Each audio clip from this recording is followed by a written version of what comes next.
ማለት ነው የሚለውን ነው የምንመለከተው። ደንበኛ አገልግሎት ማለት የደንበኛን ችግር መፍታትና ለደንበኞች ድጋፍ ማድረግ ነው። ስለዚህ መጀመሪያ ላይ ማንን ነው የምናገለግለው፣ ስናገለግልስ በምን አይነት መንገድ ነው የምናገለግለው የሚለው መረዳት መቻል አለብን። ዋናው ሀሳብ ካልገባን እኛ ደንበኛ አገልግሎት አይደለም። ስለዚህ እዛ የቆምንበት ለሴልሶቻችንም ለሌላ በንግዳችን ውስጥ ለሚያገለግሉን ሰዎች ልንነግራቸው የሚገባ ደንበኛ አገልግሎት ማለት የደንበኞችን ችግር መፍታትና ለደንበኞች ድጋፍ ማድረግ ነው።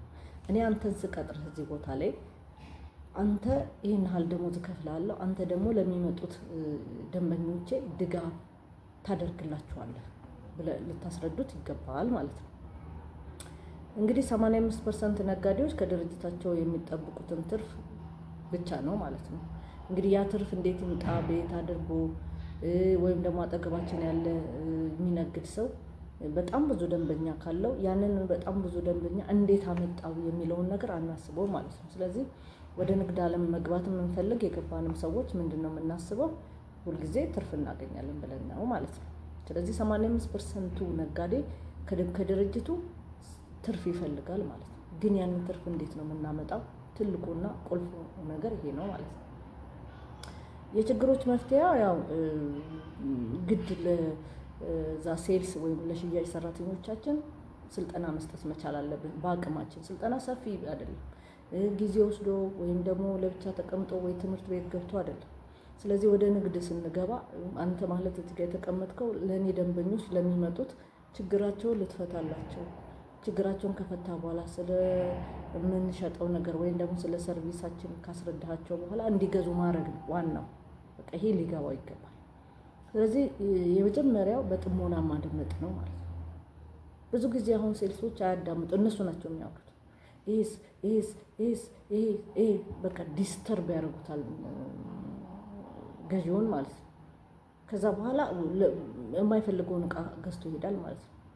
ዛሬ ላይ ለዛ ሴልስ ሰራተኛ የሸጠ ቢመስለውም መስሪያ ቤቱን ግን ወደኋላ እንዲቀር እያደረገው ነው ማለት ነው። ስለዚህ ዋናው ዓላማ መሸጥ ብቻ ሳይሆን በደንብ ስለኛ ስለምንሸጠው ይሁን ስለ ሰርቪሳችን ከገባው ሊገዛን ወይም አገልግሎቱን ሊወስድ የመጣ ሰው በሚቀጥለው ጊዜ አሁን ባይገዛን የሚቀጥለው ጊዜ ቋሚ ደንበኛ ይሆናል ማለት ነው። ስለዚህ ንግድ በተለይ ቋሚ ደንበኝነት ማፍራት እንደሆነ ሊገባን ይገባል ማለት ነው።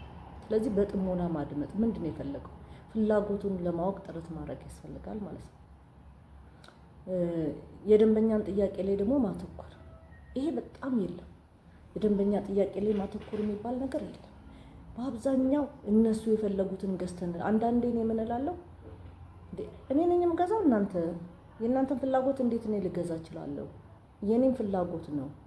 አንዳንዴ የእነሱን ፍላጎት ሊሸጡብን ይፈልጋል። የእነሱን ፍላጎት እነሱ ያመጡትን ብቻ እንድንገዛ በአማራጭ እንኳን የሚያማርጥ ነገር ሊሰጡን አይፈልጉም ማለት ነው። ሌላ ደግሞ ሙያው ያላቸው ሰዎች ቢሆኑ ደንበኛን ማዝናናት ምንም አያስፈልግም። አንዳንዴ በቀደም አንድ ሱቅ ላይ ሴቶችን ሲያጫወት አየሁ ማለት ነው። እና ይቀልዳቸዋል ምናምን ይላል ምናምን። ደንበኛ ማዝናናት አያስፈልግም። ዋናው ግባችንን መረዳት መቻል አለብን። ዛሬ የሆነ ሚንስ ቢመላለሱ በዛ በምን እናስቃቸው በምን እኔ ያንዳንድ የነጋዴ እንትን አለ መስህብ መሆኑ ግን ቋሚ ደንበኛ አይሆንም ማለት ነው። ሌላው ደግሞ ሌላውን ሰው ጥሩ ስሜት እንዲሰማው ማድረግም ይሄም አስፈላጊ። ደንበኛችን ይመጣል፣ ምርጫ ግራ ሊገባ ይችላል። ለምን እንደሚፈልግ ጠይቀን ከዛ ማስረዳት፣ ጥሩ ስሜት እንዲሰማው ማድረግ እንጂ ማዋከብ ቋሚ ደንበኛ ለሚፈልግ ሰው አይጠቅምም። ስለዚህ ማዋከብ አስፈላጊ አይደለም። የተሟላ ታሪክም መናገር አስፈላጊ ነው። አንድ ደንበኛ ችግሩን ሲነግረን ለዛ ችግር መፍትሄ ነው የምንፈልገው ብለን የለ።